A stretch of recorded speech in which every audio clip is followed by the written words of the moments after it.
Let's talk about the whole point of whiskey. I know that's kind of a bold title, but I'm sitting here and I'm thinking, I want to put together an episode on like bottle shares and spending time like drinking whiskey with other people and enjoying it as a group. And I thought, the idea of an episode titled bottle shares like doesn't really ring any bells, but the whole point of whiskey, now that is something I would click on. And arguably, this is the whole point of whiskey. So not just bottle shares, but sharing whiskey with people that you care about and really enjoying it and diving in and showing them whiskeys that you love, them showing you whiskeys that they love. That is kind of the whole point of whiskey.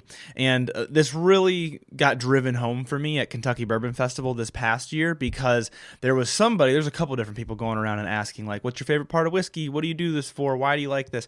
And like the overwhelming response is the people. The people are the best part.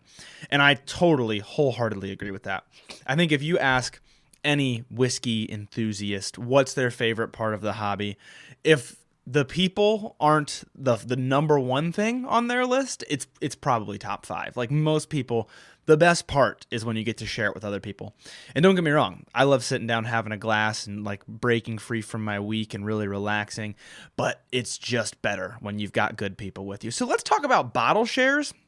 I want to talk about what you can expect from bottle share, how to plan one, like what you should bring, because me personally, I'm a really awkward guy and I'm like, what do I bring? Like, am I overthinking this? I want to make sure it's something good. I don't want to just bring Evan Williams bottled in bond. Like what do I do? So I want to talk about those sorts of things.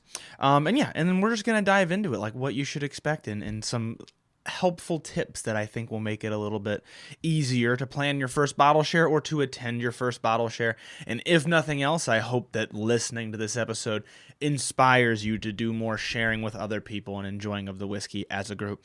But first, before I get into all of that, I have to take a moment to ask you to please check out the Patreon in the show notes below. The Patreon is the lifeblood of the podcast. This podcast lives and dies with the success of the Patreon page. And I'm so incredibly grateful to the people who are currently members of the Patreon page. We're not quite to our goals yet. Like we're missing the goals a little bit, but just what we have so far is so incredibly helpful. Like just the backbone that we have established on that Patreon page is so helpful to keep this podcast going. And if that's not enough convincing for you, we've got giveaways. We've got a huge giveaway coming up. If it's not already announced yet, it's coming up. And we've got bonus podcasts episodes, meetups, virtual meetups, all that. Barrel picks are coming down the pipeline.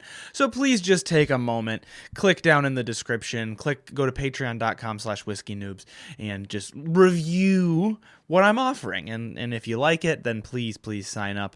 And if you want to see this podcast continue to thrive, that is the absolute best way. There is no better way. Before I get into bottle shares, I do want to take a moment in case what's happening on the camera is not what I think is happening on the camera. What do I mean by that? You may have noticed, if you're watching the video versions, the past couple episodes, there's been spots where it like gets brighter and dimmer and brighter and dimmer, and I've been working to fix that.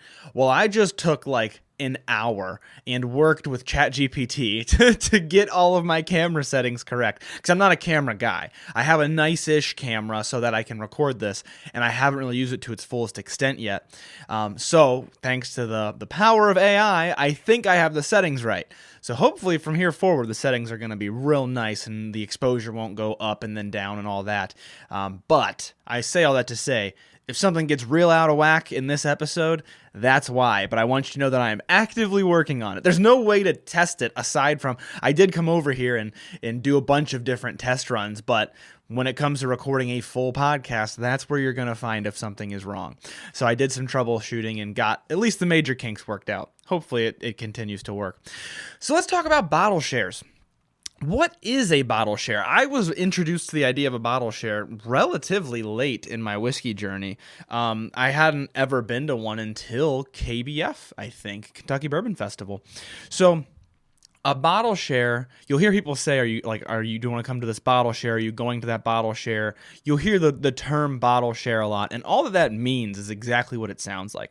It's a bunch of whiskey enthusiasts getting together and sharing their bottles.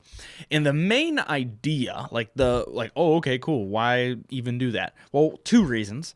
First of all, because I want to get together with other whiskey lovers and talk to them about this thing that we both love so much. It makes the experience so much better. Just about any glass of whiskey tastes phenomenal when you're sharing it with other people who like are equally interested as you. It's awesome. Second of all, bottle shares are a great way to get to try things that you either will never get the chance to try or haven't had the chance to try yet, or you're not sure if you want to try it or not. Because you can get together with other people who have different bottles from you. And the idea is, ideally, people will bring either their rare stuff or stuff that they don't think that you've had, and you'll get to try these other things.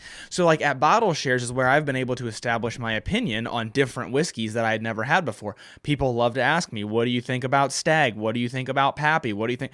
I don't have the money to buy those sorts of bottles, and I don't have the connections to buy those sorts of bottles at any reasonable price. But at Bottle Shares, I have been able to actually try them. I just want to make sure I'm recording. My recorder just made a noise. We're good. At Bottle Shares, I've actually been able to try them.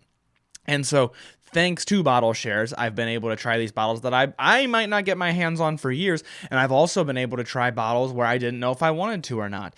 I think like a Willet Purple Top is a great one. I tried that at a Bottle Share. It's absolutely delicious, but I don't think I would spend the absurd amount of money on it that they want for it. And so I know. And I've tried Stag Junior at Bottle Shares, and I really, really, really like Stag Junior. And so now I know if I find it for a semi-reasonable price, for me, for my palate, if I find it for a little over $100, maybe 150, and I have the money for it, I would buy it. Nowadays, that's almost a good price for it, but maybe that'll come down a little bit with the fact that the bourbon bubble is deflating a little bit. So anyways, I've learned a lot of really good lessons from Bottle Shares. And so they are an important part of the whiskey culture is what I'm really getting at. It's not something that you absolutely need to be involved in whiskey. I went years before ever having Bottle Shares, or the closest I would have to a Bottle Share is I would have friends over and do tastings with them of my selection. But the idea behind a Bottle Share is you get multiple people who have multiple selections and they bring their stuff, and then everybody gets to try new things. Whereas what I do most of the time is my friends aren't nearly as into whiskey as I am, and I'll have them over and they get to taste it, and it's a lot of fun. And I really enjoy that aspect of it too, because I love introducing people to things that they like. But I'm not getting the trying new things. So that's kind of the key difference between hosting a tasting versus having a Bottle Share.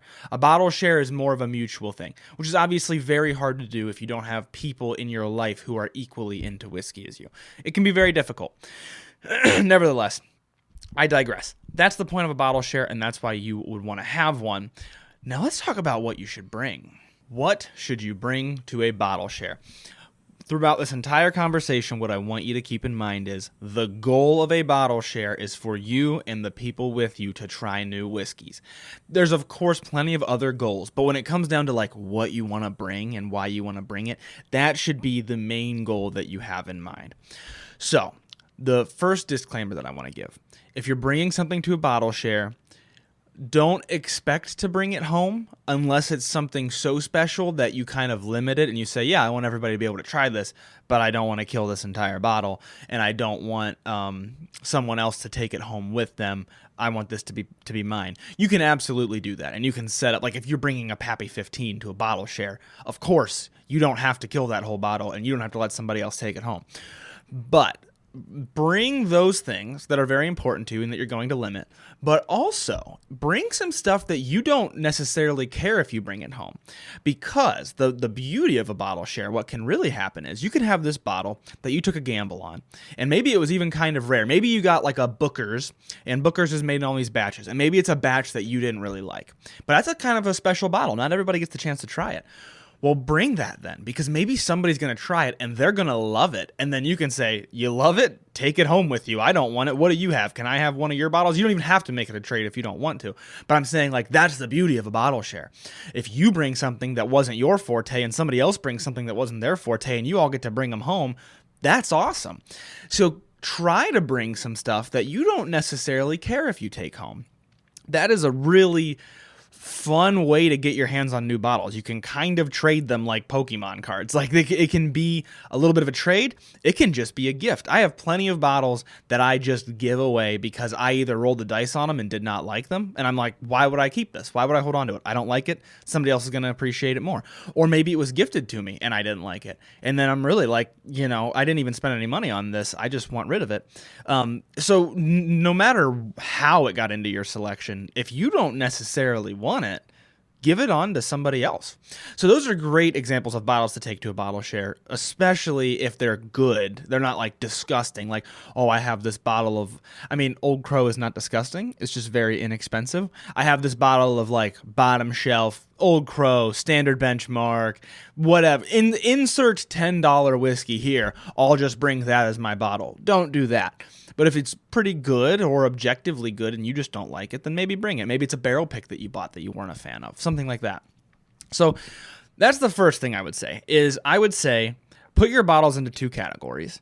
Very special bottles that you want to take home with you. You don't want them to be sacrificed to the bottle share.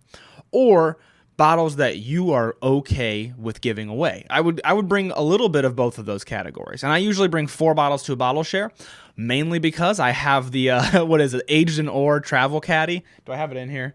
I don't have it in here. It's that little, it looks like a bowling ball bag, but you carry around your bottles in it. And it's for 4. So I'm like, that's what I'm going to take to a bottle share. And then the other thing that I want to say is, when it comes to not taking bottles home with you, even some of that rarer stuff, try not to worry too much about it, because I promise you that is the best way to enjoy a bottle. What do I mean? Let me ground this in a real example. If you have a bottle that's very special to you, I'm going to call out myself here and say I love Penelope Havana. It's very sweet, and I understand that, but I really like it.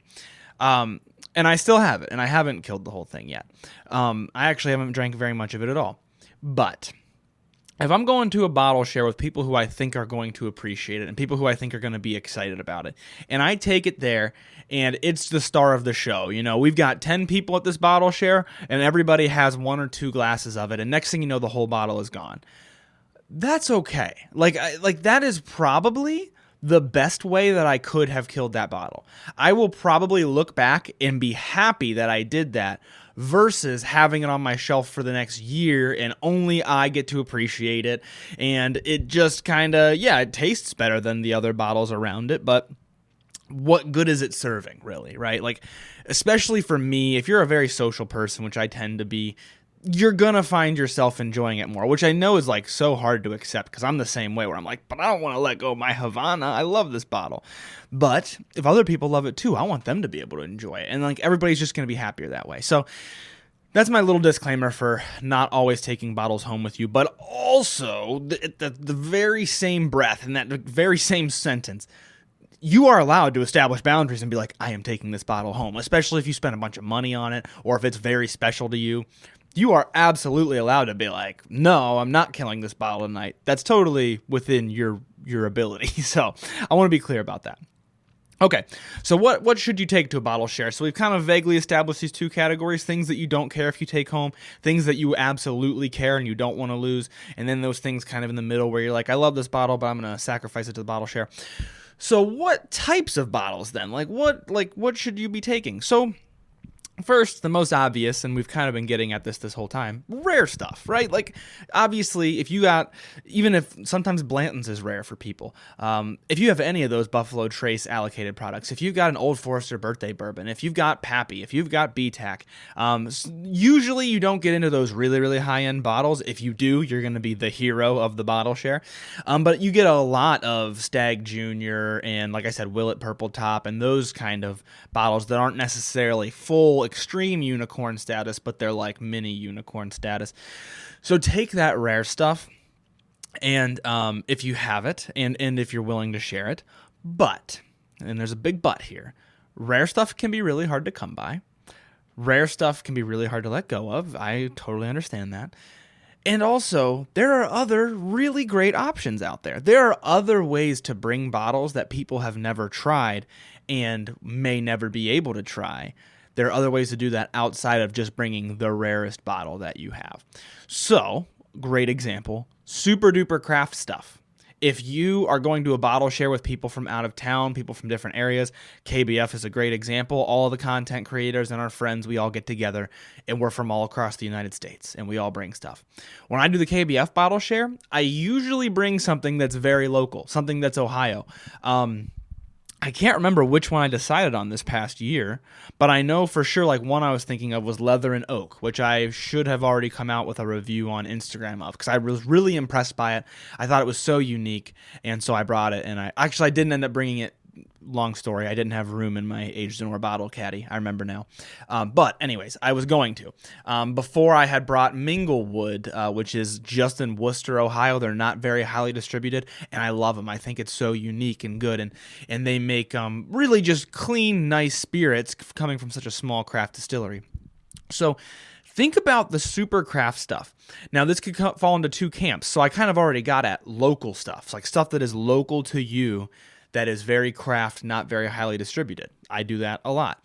There's also super craft distilleries that you've visited. So if you've gone around, if you've gone to the Bourbon Trail, if you've been in a different state and there was a distillery there and you're like, hey, let me try this stuff. If you've gone overseas and, like in Ireland, there's micro distilleries. In Scotland, of course, there's distilleries that aren't distributed over here. Whatever. Germany, I think even Switzerland, there were some distilleries there that I didn't get the chance to try. But whatever, if you've been to a small craft distillery that's not very highly available, not available all throughout the United States, that's a great idea, a great option for a bottle to bring. And those are great candidates for those bottles where if you ended up not liking it that much, somebody there might fall in love with it. And then it's going to a good home who's actually going to appreciate it.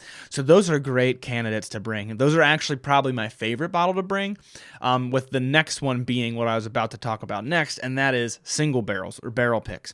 So this could be just single barrels, where like Blanton's is a single barrel. If you have a bottle of Blanton's that you think this is way better than other Blanton's, or Henry McKenna 10-year. I know that Henry McKenna is one that's known for some barrels are a little better than others, and if you think you got a killer one, take that.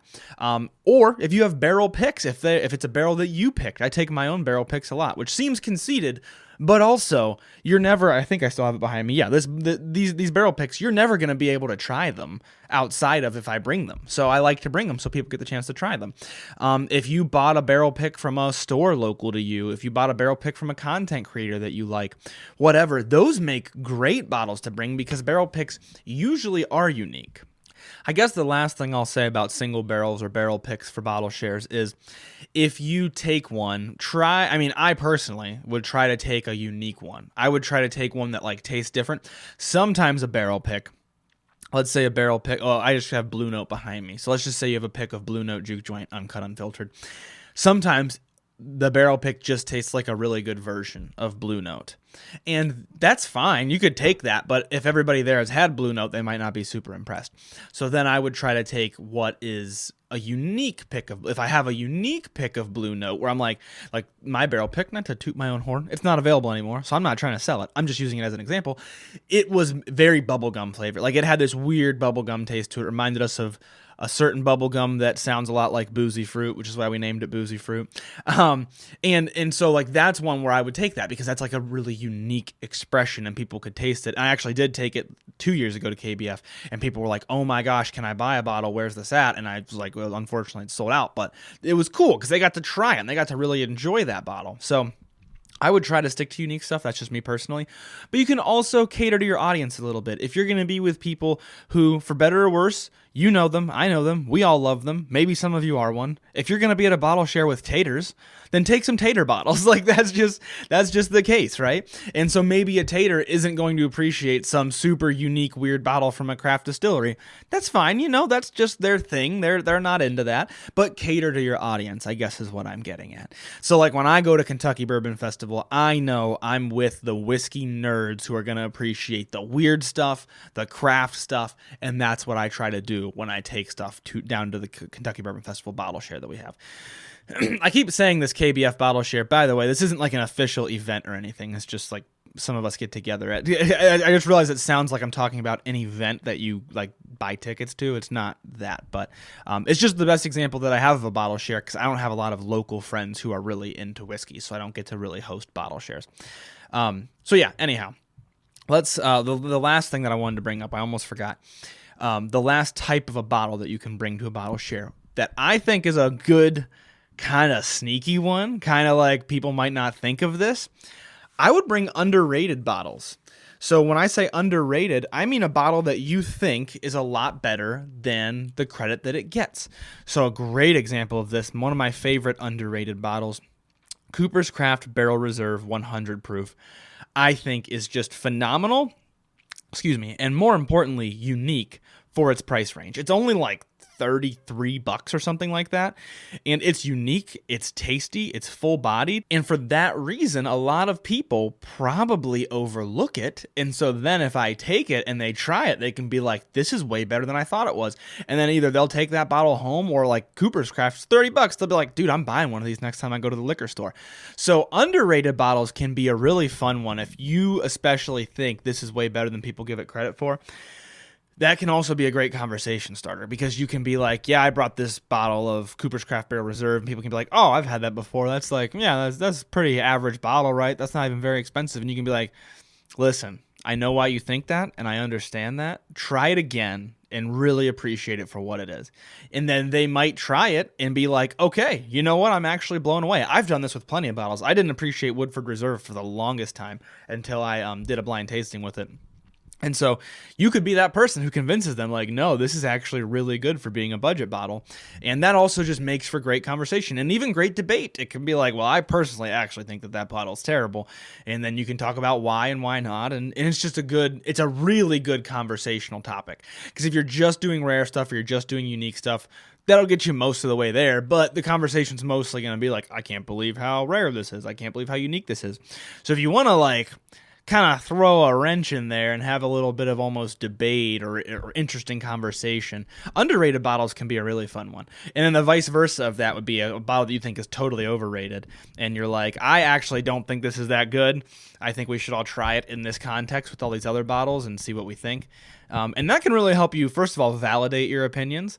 It can help you get used to sharing your opinions. I know that's something that can be really hard in the whiskey world. It can be really scary, but it kind of challenges you to share your opinions, to be like, I actually think this bottle is better than people give it credit for, or I actually think this bottle is not as good as people give it credit for. And that can give you a chance to kind of throw your opinions out there and see what people think. And that also just spurred an idea in my head. I wanted to move on, but I'm gonna stand here for a second and say, bottle share is a great opportunity to share tasting notes in a low stress environment.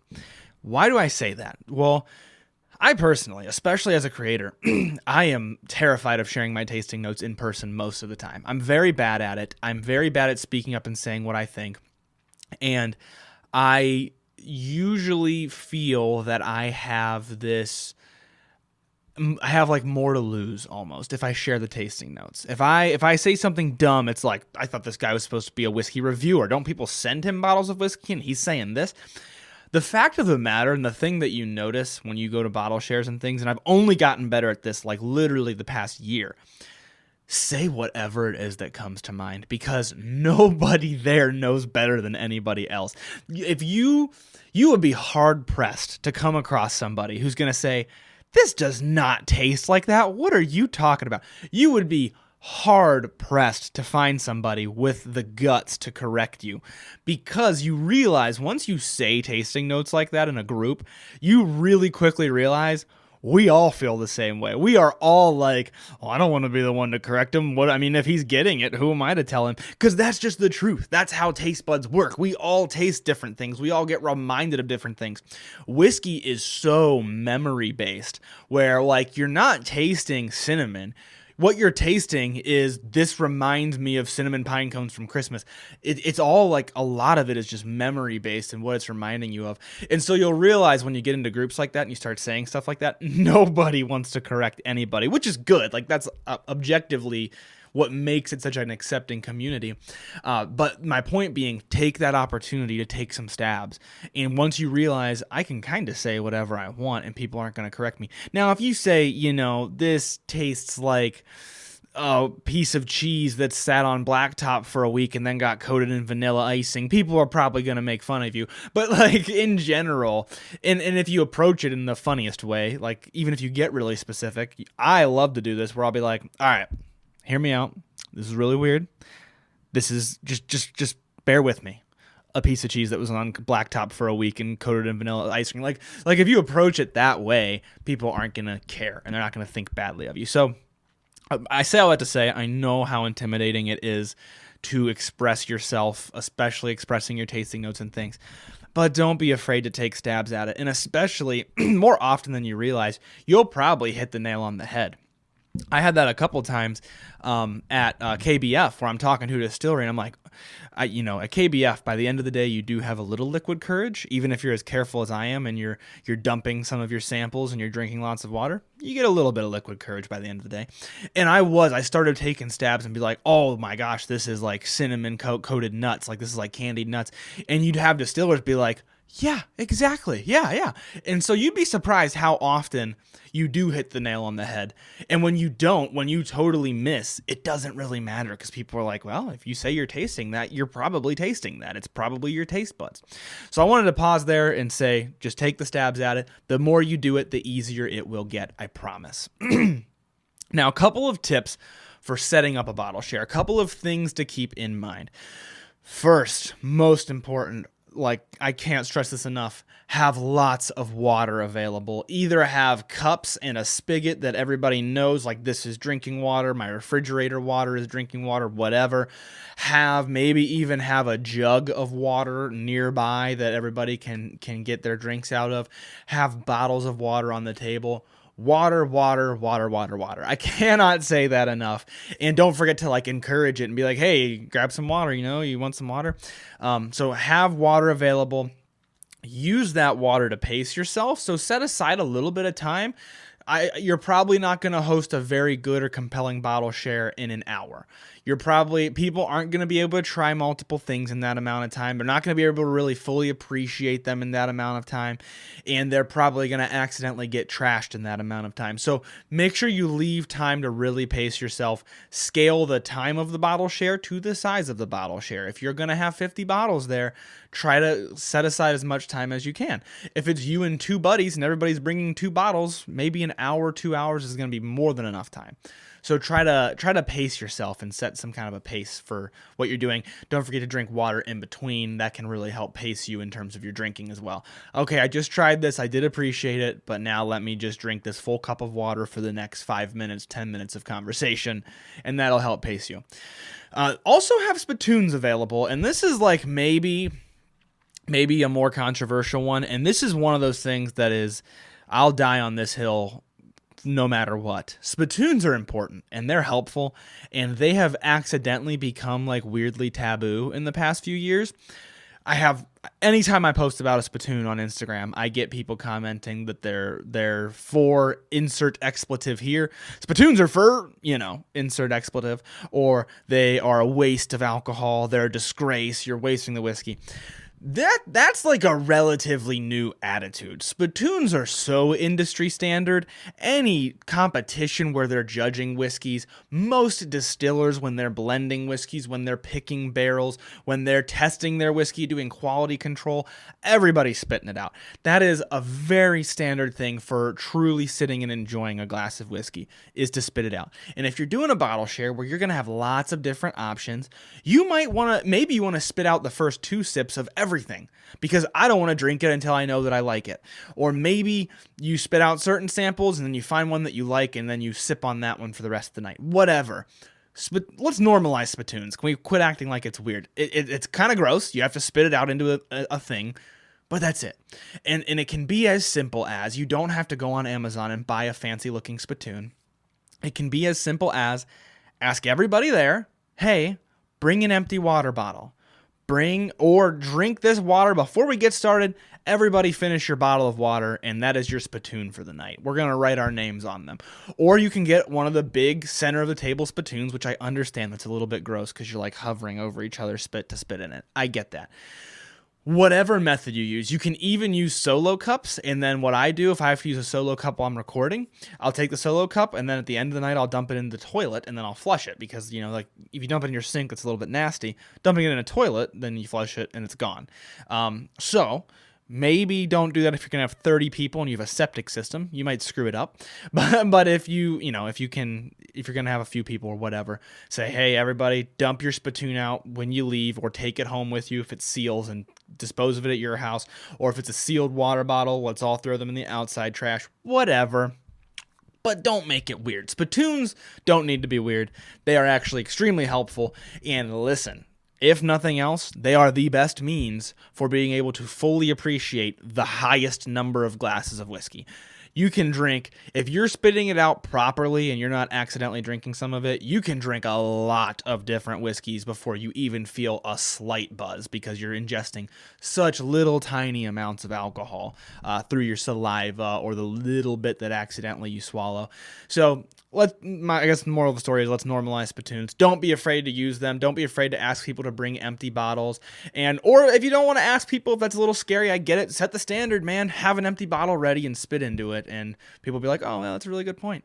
So that's something that I was nervous about for a long time, and I've really tried to put my foot down on. When I did my most recent tour of Whiskey House at Kentucky Bourbon Festival, they had spittoons available for us, and I did. I was like, I'm spitting, because I'm not going to be that guy who's super buzzed this early in the morning. And I know it's weird and embarrassing, but it doesn't need to be. It shouldn't be. It really shouldn't be at all. So think of it this way. Most of the people in the whiskey world that you highly respect probably use spittoons more regularly than they actually drink the whiskey. Most like distillers, tasters, quality control people, blenders, judges, they're spitting out more samples than they're drinking, at least while they're working or around working hours. So just keep that in mind. Okay. The very last thing, and this is like the fun little twist that you can have, is things to pair. If you're doing it outside, maybe have some cigars with you, have snacks, have palate cleansers, have little pieces of chocolate that people can have that are going to help cleanse their palate, and maybe it'll pair weirdly with this whiskey. When I did a tasting at Sagamore Spirits over the summer, they had this chocolate that had orange infused into it, which is a pretty common thing where you have like orange peel chocolate or orange chocolate. And when you ate it and then drank, I forget which sample it was, but one of them, it was wild. It totally changed the sample. It was really fun.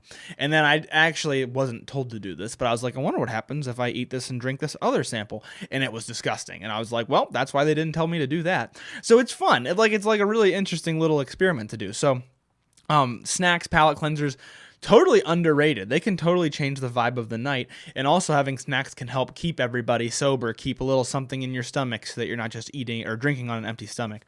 So don't be afraid to throw out some snacks, even if it's just chips, trail mix. Chocolate is a great one for palate cleansing. Lemon juice I like for palate cleansing. Maybe that's a little bit harder, but maybe like some lemon water. I know people, I think, have said Topo Chico is a great palate cleanser. Maybe some seltzers or something like that. Non-alcoholic seltzers, obviously, unless you're really trying to tie one on. But something like that can really change the vibe of the night and make things a little bit more fun. So don't be afraid to do it. And maybe, I'm just thinking of this right now, that'd be a fun theme for a bottle share. Is like, hey, everybody bring something weird that you want to try and see how it pairs with whiskey. Maybe it's a really weird chocolate. Maybe it's like the one episode we did a long time ago with Justin as a guest. We did the ginger that you eat with as a palate cleanser to sushi. Maybe it's something really weird off the wall like that. I don't know, but that could be fun. That's all I've got for bottle shares, though. We're going to go into the Q&As, so I do have some Q&As to answer from the patrons, but the moral of the story is have fun with it. I mean, bottle shares are so much fun. That's why I was able to do this whole episode about it so easily. Most of this I did like barely even following my notes, just because it's so much fun and you can really put twists on it and change it to whatever you want it to be. And if you're having trouble, if you don't have friends who are really into whiskey and you don't have friends who have selections of whiskey, whatever, a really easy way to do a bottle share is to get friends who are at least mildly interested in whiskey and say, how about we all go out, we spend between price limit and price limit on a bottle. We spend between $30 and $60 on a bottle. We spend between $50 and $55 on a bottle, whatever price limit you want to set. What if we all do that? And then we meet up and we all get to try each other's. And then we all take a little tasting of each. That's a really easy way to do a bottle share. So don't think that you have to have all these friends, these huge selections in order to be able to do it. And that's another thing of what I mean when I say tailor it to your audience. So anyhow, that is really no matter what, you're going to enjoy the bottle share and you're going to get the point of whiskey, which is why I titled the episode that. Hopefully the title stays that way. Otherwise, you're like, what do you mean the whole point of whiskey? What are you talking about? That is supposed to be the title of the episode. Okay, without further ado, let's jump into some Q&As. So, patrons are able to ask questions, and I will answer any of those questions on the show. So I got a couple of questions this week from some of the patrons. If you're on the Patreon, you can submit these through the Discord.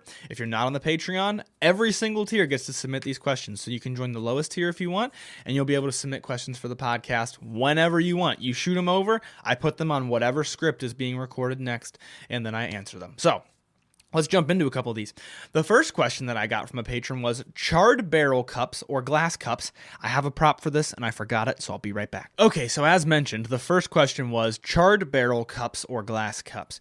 So a charred barrel cup is what you see here. So this is actually a whiskey grail. And this is a cup that is made from, I think it's white oak, and it is charred on the inside, which might be hard to see. I do have some whiskey in there, so I don't want to spill it, but maybe here you can see the char if you're watching the video version. And they char the inside of it. And these are getting to be somewhat more common. So there are a couple of different brands that output cups like this. And the idea is it's charred so you get more of an infusion of that char, that barrel flavor into the whiskey. And like I said, there's a few different brands out there. This one is the Whiskey Grail. They did send me this cup, and they didn't ask for me to do anything with it. So I've had it for a long time. And I feel bad saying this, but I've actually never tried it. I just haven't had the time. I haven't come across it. If you know anything about me, you know that I've moved over the past year and had a lot going on in my life. So all that being said, I'm going to try it here for the first time and see what I think. So I put some Cooper's Craft Barrel Reserve, mainly because that was sitting out on my bar and I just talked about it. So I know full and well what Cooper's Craft Barrel Reserve tastes like. I'm going to do a real quick tasting from this Whiskey Grail. By the way, whiskeygrail.com. They're not paying me. They're not associated with me, but I wanted to shout them out because this seems like some pretty nice workmanship. I'm going to do a quick tasting with it and see what I think. I don't know. Okay, so I would say almost definitively, there's a little difference. It's not horribly noticeable. I don't think your average person will be like, whoa, oh my gosh, this is so different. But it's definitely a little sweeter, a little bit oakier, a little bit more cinnamon type flavor. So it's impacting the whiskey. Now back to the main question, which should you use? Charred barreled cups or whiskey, like glass whiskey cups like a Glencairn? The person who asked this question was newer to whiskey. You're probably watching, hopefully. They were a little newer to whiskey, and so the advice that somebody else in the Discord gave them, which I fully agree with, was since you're newer, stick with glass cups so that you can taste what the distiller actually intended, and you can get good at tasting the notes of whiskeys.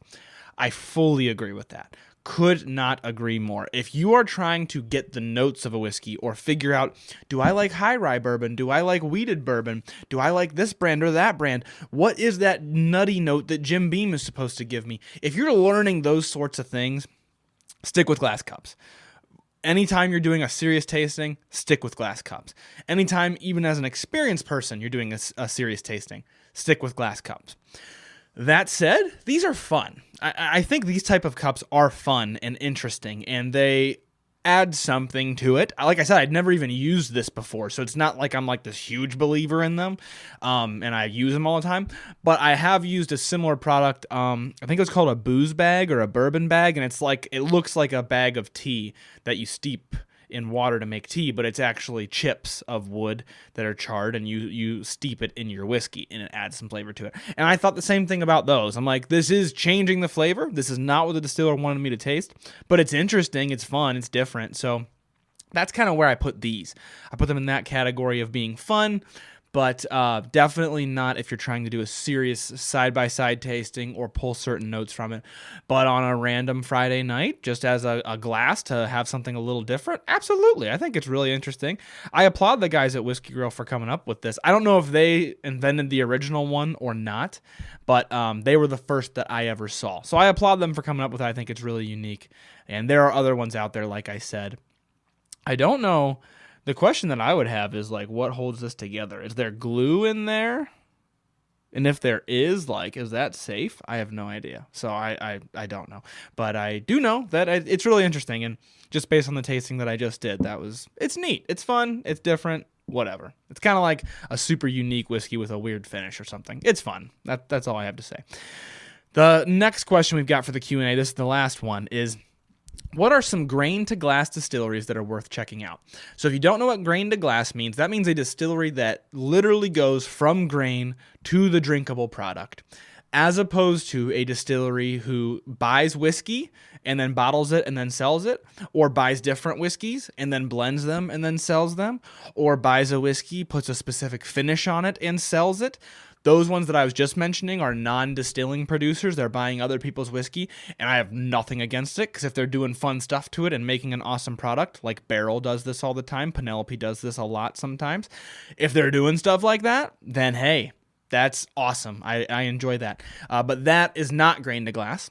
Another example that wouldn't be grain to glass necessarily would be if you have a contract distillery doing it for you. So these would be people who they might even have their own recipe, but then they'll go to a Bardstown Bourbon Company type setup and say, hey, can you produce this recipe for me?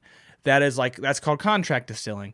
Just did an episode with Craig Beam of Jackson Purchase Distillery that is mostly a contract distiller. So those are some of your other options.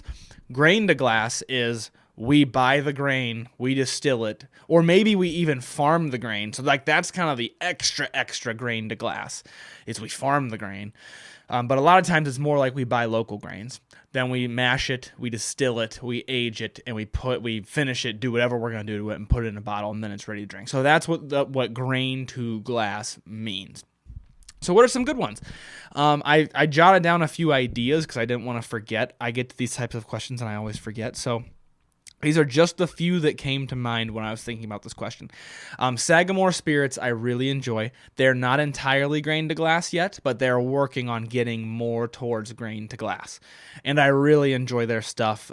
Even as they're incorporating more of their stuff, it seems to be getting better, which doesn't always happen. Sometimes distilleries go from sourced to grain to glass because they buy that sourced whiskey to get upfront capital, get upfront money, and make sales, and they slowly work in their distilled product. And sometimes it gets worse. I think with Sagamore, it's getting better. I think they're doing something right. So Sagamore for sure. Frey Ranch, I know a lot of people really, really love. I've had a couple of very impressive expressions from them. I've had a couple that I wasn't a huge fan of, and honestly, it's been so long that I can't remember which was which. Other than I just had their 5-grain recipe, which includes oats as one of the grains, and I thought that was really good. I thought that was really unique and good. But I remember there was one of their bottles that I wasn't super impressed with. And then I'm pretty sure their rye I really liked. So they are grain to glass, and they've got some great expressions, some that aren't for me, but just look up reviews of them and give them a try. Redwood Empire has some grain to glass expressions. Grizzly Beast is grain to glass. My mustache is annoying me. It's poking me in the nose right now. Grizzly Beast from Redwood Empire is grain to glass. I think it's good. I don't think it's amazing. Rocket Top is grain to glass. I think that is fantastic. And Haystack Needle, it is grain to glass, at least according to Google, because I haven't had it before, and I've never had it, so I can't give an opinion on it. So I don't know much about it other than I've read that it is grain to glass, and I've never had it myself. I want to try it here soon. And then the last one is Hard Truth Distilling. I believe this is only for some of their labels. I think they have some that are not grain to glass, but I could be wrong about that. But they do have grain to glass stuff, and I love Hard Truth. So that was literally one of my barrel picks. I really enjoy Hard Truth stuff. So those are a few brands to kind of put you in that path, but there's lots of other brands that are grain to glass. I encourage you to do some looking, but also don't consider that the end all be all. I think grain to glass is a really good milestone for a distillery. So I love to see a distillery put out something grain to glass that has previously been sourced, because that's all right, you got there, you aged your own product, you were able to put it out. I think that is awesome. But I will non-discriminatorily, I don't even know if that's a word, buy sourced whiskey, contract distilled whiskey, grain to glass whiskey. If you're putting out good product, I'm happy with it, as long as your advertising is not being misleading. That's where I draw the line. If you said this is mom and pop's recipe from pre-prohibition and you're just buying something off of MGP, then I'm probably not going to support your product too much. Just don't lie to people. It's that easy. But yeah, so those are some options, but also don't make that the only, possible option. But it is fun to experiment with and really see what their flavor is of that distillery. So those are all the questions for this week, guys. I'm not going to keep you any longer. Thank you to all the patrons who submitted questions. I'm going to leave you guys with learn to drink, drink to learn. Hi there. If you're still here, I'm going to assume that you enjoyed this episode of Whiskey Noobs, in which case, please consider subscribing in whatever app it is you use to get your podcasts from. Also, please like it or leave a rating or review if you have the opportunity to do that in whatever app it is that you choose. And lastly, please just take a quick look at the Patreon down in the show notes. It goes a very long way to support this show. Please, most importantly, always drink responsibly. And in case nobody else tells you today, God bless. Cheers.